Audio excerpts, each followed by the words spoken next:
Well, there, very good Thursday evening to all our viewers. Welcome. This is Primetime News. We are coming to you live and direct this evening from our Newsfirst Center in Colombo. I'm Joel Outscoon together with our interpreter Brian De Cruz. Let's start off with a look at the headlines. Sri Lanka halts COVID-19 vaccination drive temporarily.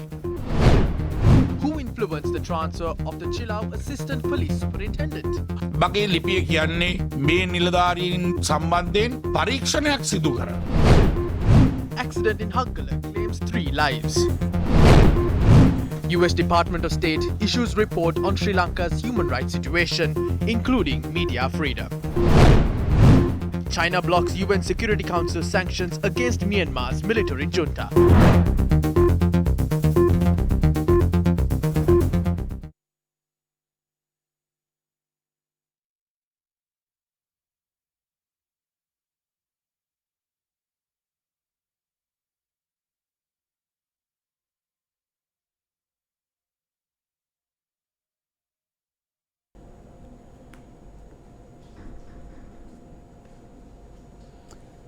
On to our top story this evening, the controversy surrounding carcinogenic coconut oil in the market continues to take center stage in the country. According to the Sri Lanka Standards Institute, 13 containers of coconut oil imported by 3 entities contained cancer-causing elements.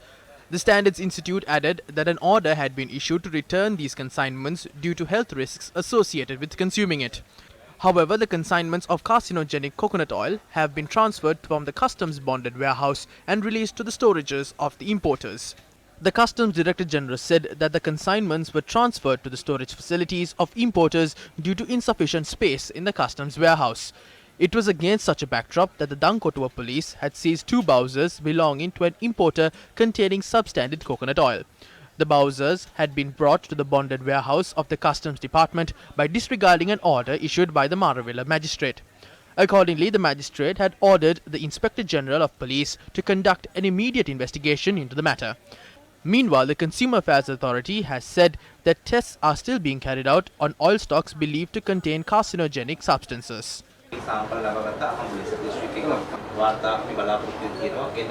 අපි සියලුම brand වලට තරම් තියෙනවා. එතකොට දැන් මුළු ලංකාවේම sample අරගෙන මේක චෙක් කරලා රිපෝට් එක යනකොට අවුරුදු ඉවරයි. නෑ නෑ.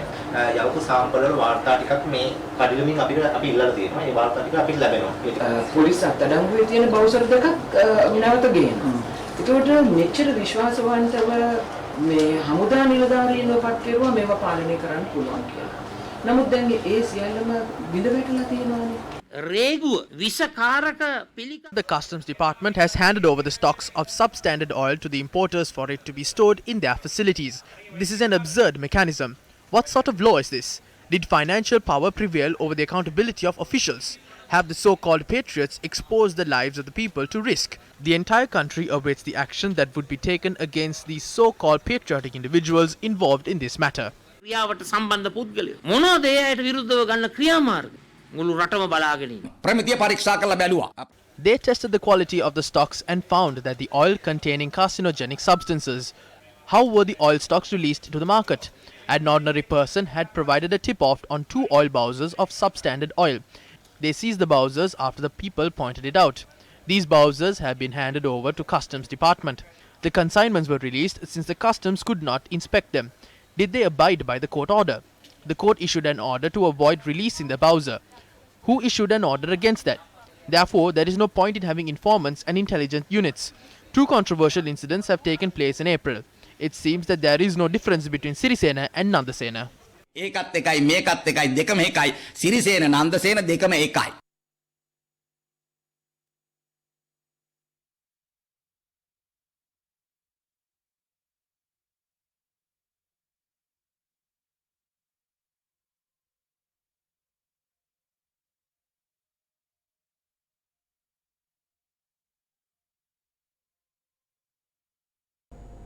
You're watching Primetime News. Emeritus Bishop of Mana, Right Reverend Rayapu Joseph, passed away today while receiving treatment at the Jaffna Teaching Hospital.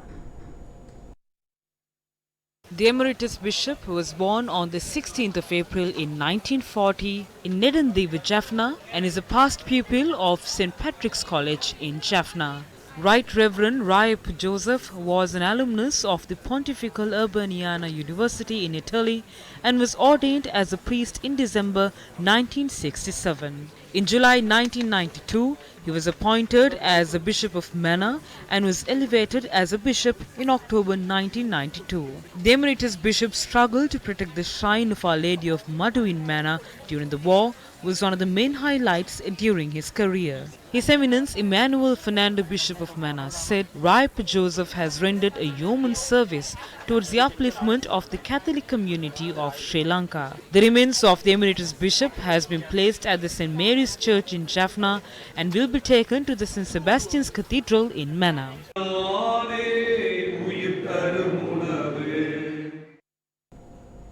A youth movement staged a demonstration opposite the Fort Railway Station today in an attempt to lay the foundation for a cleaner political culture in Sri Lanka.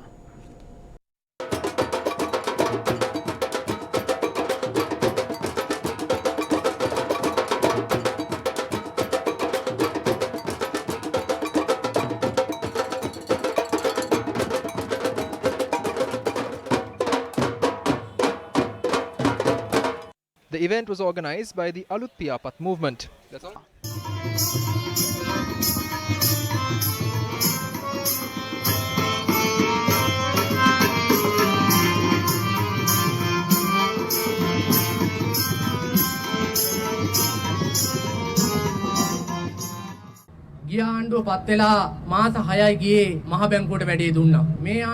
In less than 6 months after coming into power, the former government looted the central bank. Similarly, in less than 6 months, the present government looted the treasury with the sugar scam. Perpetual Treasuries was the looter in the central bank bond scam, while Pyramid Wilma has been identified as the looter in the sugar scam. The central bank bond scam cost the country 11 billion rupees, while the sugar scam cost the country 16 billion rupees. Where is Arjuna Mahendran? We thought the present government would punish those responsible for the bond scam, but instead they are hiding those involved in the sugar scam. The present and the former governments are like two sides of the same coin. Ultimately, it is the people of this country who are deceived. අපි ඔබෙන් අහන්නේ මේ කාසිය එහාට මෙහාට පෙරළුවා ඇති නැද්ද කියලා. මගේ ජීවිත කාලෙදී මම දැකලා තියෙනවා ගොබ්බම ආණ්ඩු දෙකක්. එකක් තමයි මේ තමන් ආපු වැඩේ අමතක කරපු පළවෙනි ගොබ්බ ආණ්ඩුව තමයි මම දැක්ක 1994 චන්ද්‍රිකා ආණ්ඩුව. ඊට පස්සේ තමන් ආවේ මොකටද කියලා අමතක කරපු දෙවෙනි ගොබ්බ ආණ්ඩුව තමයි 2015 රනිල් මෛත්‍රී ආණ්ඩුව. ඉතින් ආයි ඒ වගේ We question the people of this country. Have you not had enough of such deceit? In my view, the government headed by Chandrika Bandaranaike that came to power in 1994 and the Maitri Ranil government that came to power in 2015 are two of the weakest governments that forgot their purpose after gaining control. We must elect a smart government in 2025, a government that would never forget its purpose. The Dadru-Oya hydropower plant was inaugurated today at an event held under the auspices of Minister Chamal Rajapaksa. The power plant will add 1.3 megawatts to the national grid from today. The project was carried out at a cost of 303 million rupees.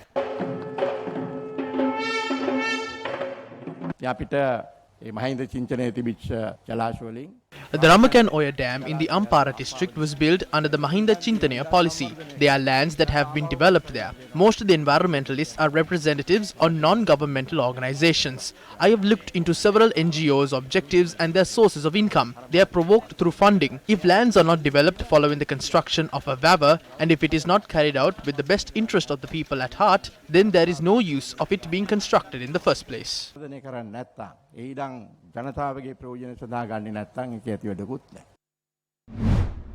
The leader of the indigenous community in Pollebadda expressed his views regarding the allotment of land in Rambakanoya for mass-scale cultivation. We urge the leaders of this country to stop destroying the environment. We urge them to refrain from destroying the lives of all indigenous communities and the citizens of the country. සල්ලි දීපියුම් මම ඔප්පු කරලා ගෙනල්ලා පෙන්නන්න. නඩු කියන්නත් පුළුවන් මේක ගොඩෙන් අපි හුරලා ඇත්තෝ මේක බේරා ගන්න. ෆොරස්ට් එකෙන් පැල හිටුවා මේකේ. These trees have been felled with bulldozers and the land has been flattened. We are all against this. අලවල් තමයි මුන් මේ ඩෝසර් කළේ. මම විතරක් නේ මුළු බින්චන්නේ මිනිස්සු විරුද්ධයි මේ වැඩේ. State Minister Arundhika Fernando has responded to claims that he had influenced the transfer of Eric Pereira, who served as an assistant superintendent of police in Venapur. State Minister Arundhika Fernando responded to allegations surrounding his remarks at a development committee meeting and a letter sent to the public security minister concerning the police officer. It was the first development committee meeting held in my electorate since the incumbent president came to power. I expressed certain remarks at the meeting. I was of the view that rehabilitation must be carried out. I don't hold personal grudges against him. People have complained that some demand bribes to release a seized motorcycle. A case has been filed against the police demanding compensation. The police have then claimed that the petitioners are in possession of a weapon. Around 10 or 15 people claim that the police had filed false charges over being in possession of narcotics. My letter states that an investigation must be carried out into these officers. If an officer has committed an act of wrongdoing, I have asked for that officer to be transferred from my electorate. I haven't transferred any officer.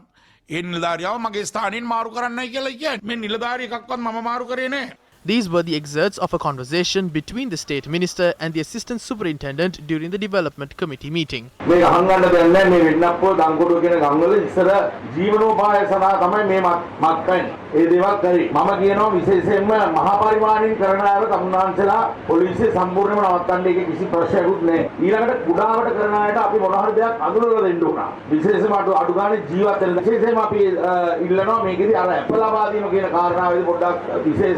දක්වන්න මහා පරිමාණයට නෙමෙයි මේ කියන්නේ ඉතාමත් දුප්පත් අයට ඕකරි වැඩපිළිවෙලක් එනකම් හරි වැඩපිළිවෙලක් අපි යෝජනා කරලා අපි උදව් කරනකම් අපි පොලිසිය පැත්තෙන් ඒ සහයෝගය බලාපොරොත්තු වෙනවා දර ඇමතුමනි ඇත්තටම මේ රාජ්‍ය ප්‍රතිපත්තියක් තුළ අපිට කසිප් ව්‍යාපාරයේ සොයාගැකියාවක් කරන්න බෑ ඒක නීතියෙන් ඒක කරන්න අමාරුයි මොකද මේක කැටගරයිස් කරන්න අමාරුයි මෙයා මහා පරිමාණ කෙනා මේ අඩු කෙනා මෙයා අනුකම්පා කරන්න ඕන කෙනා කියලා මම තීරණය කරන්න ගියොත් It is reported that Eric Pereira has currently assumed duties as an assistant police superintendent in Negombo.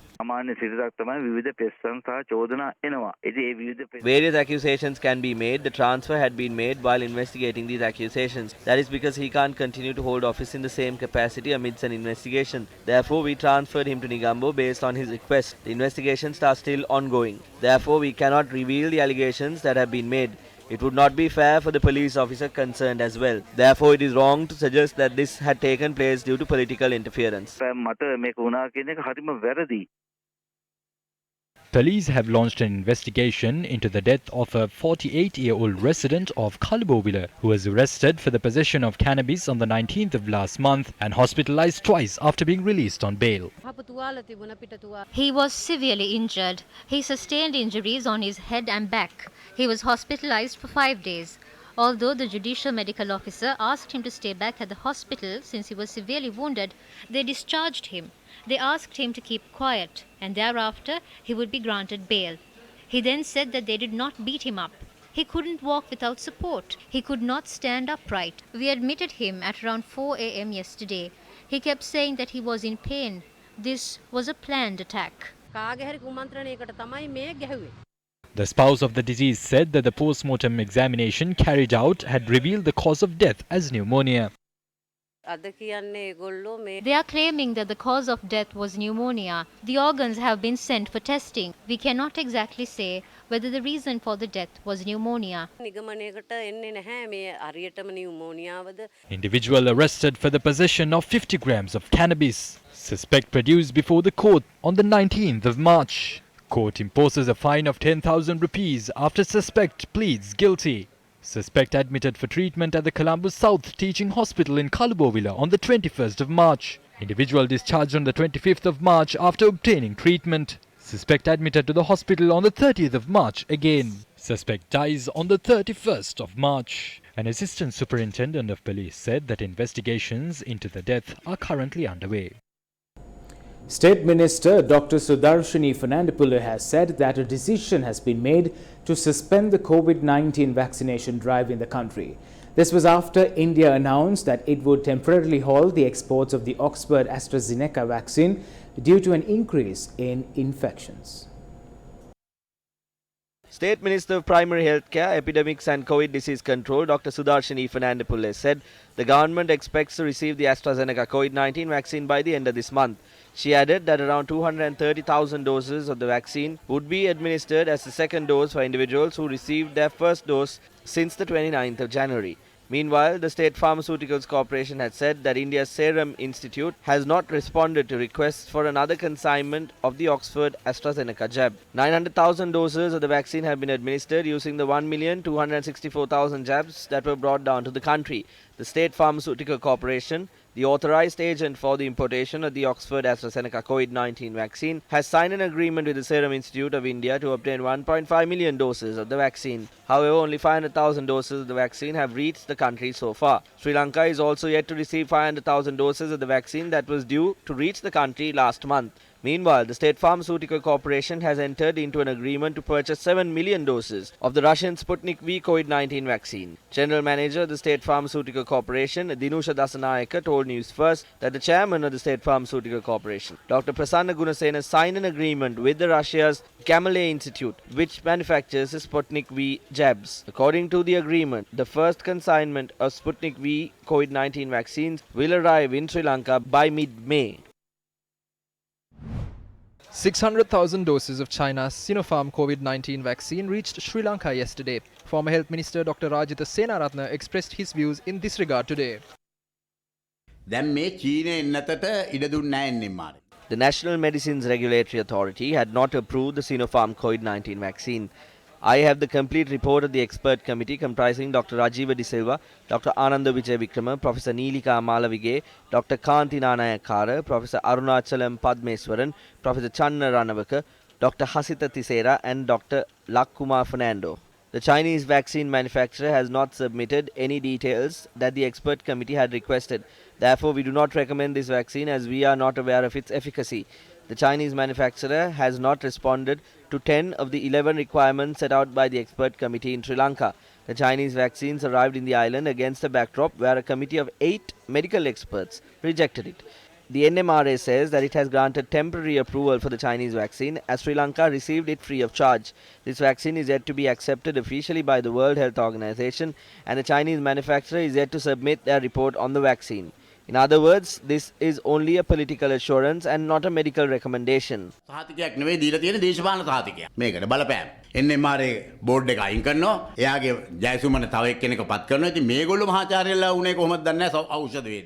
Pressure is being exerted on the NMRA. State Minister Jayasumana has replaced him with another individual. I'm not sure as to how these individuals became professors. I'm of the stance that this vaccine manufactured in China is not safe for Sri Lankans.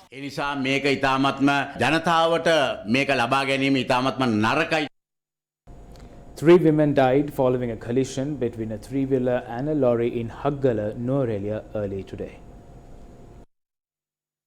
The accident occurred around 11:45 this morning. Our correspondent said a lorry had crashed onto the 3-wheeler that was heading towards Alla from Nuwara. The driver of the 3-wheeler is receiving treatment at the Nuwara hospital for serious injuries. The 3 women who died in the accident were aged 51, 52 and 20. The police said that the lorry driver had fled the scene after the accident while his assistant was arrested by the Nuwara police.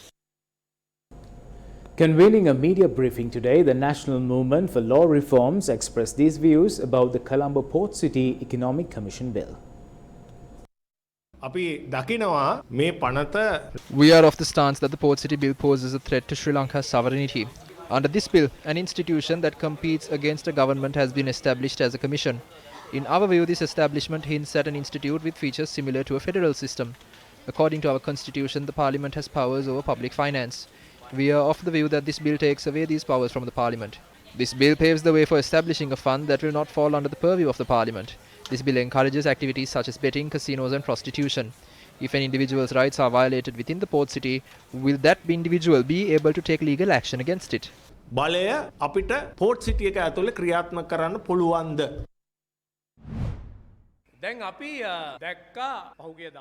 The President of Sri Lanka and China had engaged in a phone conversation a few days ago. Details regarding the phone conversation were only disclosed as a summary in local media reports. However, disclosing more details, Chinese media reported that during their phone conversation, the Sri Lankan president and the Sri Lankan government had expressed their interest to study China's political system. For several decades, Sri Lankans have been living in a democratic system. However, China is not a democratic country. In such an anti-democratic system, trade unions cannot come forward and oppose authoritarian rule. No one can speak against the government. It seems they are using the port city as a model project to introduce the Chinese governance structure in Sri Lanka. Such entities will loot the general public and the people will be suppressed from speaking against it. Commissions will be appointed to ensure verdicts are in their favour. අර චීන මොඩලේ ආවේ commission පත් කරලා ඒගොල්ලොම නඩු අහලා ඒගොල්ලොම තීන්දුව දෙන ක්‍රමයකට. China had supported Sri Lanka during the 46th United Nations Human Rights Council sessions by voting against the resolution tabled on the country. China had called for a vote on the resolution while condemning any form of interferences into Sri Lanka's domestic matters. However, the resolution was passed with 22 votes in favour, while 11 countries, including China, Pakistan and Bangladesh, voted against the resolution. 13 countries, including India, abstained from voting during the session.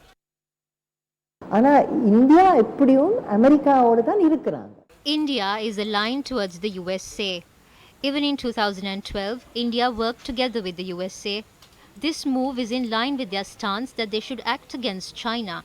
India, Japan, the US and Australia are preparing their troops to act against China. A political party named BJP has been established in Sri Lanka as well.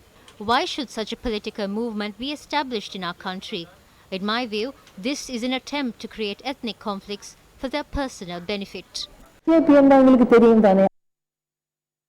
In its report, the US Department of State observed that Sri Lankan reporters have alleged that authorities, sometimes in government vehicles, surveyed journalists, especially those covering protests. It also said that some journalists had reported harassment, threats, intimidation and interference from members of state security services, especially when reporting on issues relating to the civil war or missing people. The report observed that action had not been taken against the Bogambara and Mahara prison riots and the killing of suspected drug dealers allegedly by police during arrests or raids. It said that the former director of the Criminal Investigations Department, Shania Pesekara, had been arrested as a reprisal for his investigation into cases involving members of the current government. According to the report, prison conditions were poor due to old infrastructure, overcrowding and a shortage of sanitary facilities, and that arbitrary arrests and detentions had occurred in the country. The US Department of State cited the arrest of lawyer Hejaz Hezbollah over the 2019 April 21st attacks as an example, as human rights lawyers have claimed no credible evidence to link him to the bombings. We now draw your attention towards the problems faced by the people due to the Umawe project. This is the Kurukure village in Haliala, which was once a very prosperous village. The farmers of this village embrace farming and cultivation as their livelihood because of the abundant water resources that were available in their surroundings. But this all changed with the commencement of the Umawe project. The streams and wells that provided water to these villagers all dried up.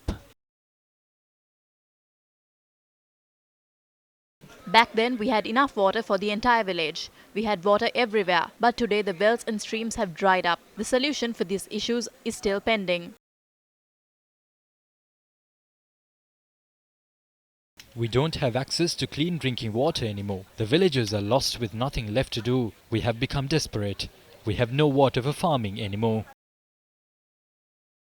Our wells have dried up. We obtain water from a bowser that visits our village. The streams have dried up as well. In response to the water crisis in the village, a community water project was established 5 years ago. But even after 5 years, these villagers have no water to drink.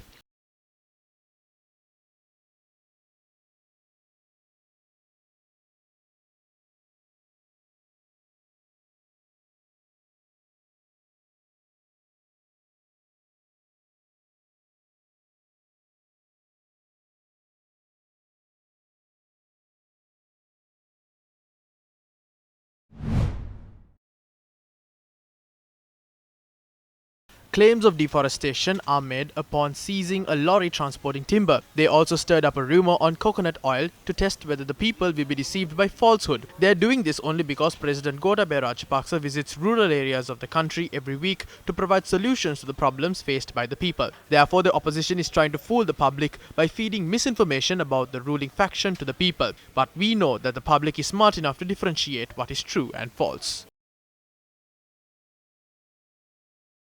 Well, we'll leave you tonight with remarks expressed by the Mahasangha on the stocks of carcinogenic oil imported to the country. Take care. Good night. 68 cancer patients are detected daily in Sri Lanka. 30 of them succumb to the disease. Do not expose our environment to danger simply for the benefit of a businessman. At the same time, do not endanger the lives of the people for the benefit of a businessman. The law is being enforced against the common man for minor reasons. Therefore, it is insufficient to simply destroy stocks of carcinogenic oil that were imported to the country. The law must be enforced against them. The suspects must be punished. The damages caused due to such acts must be recovered as well.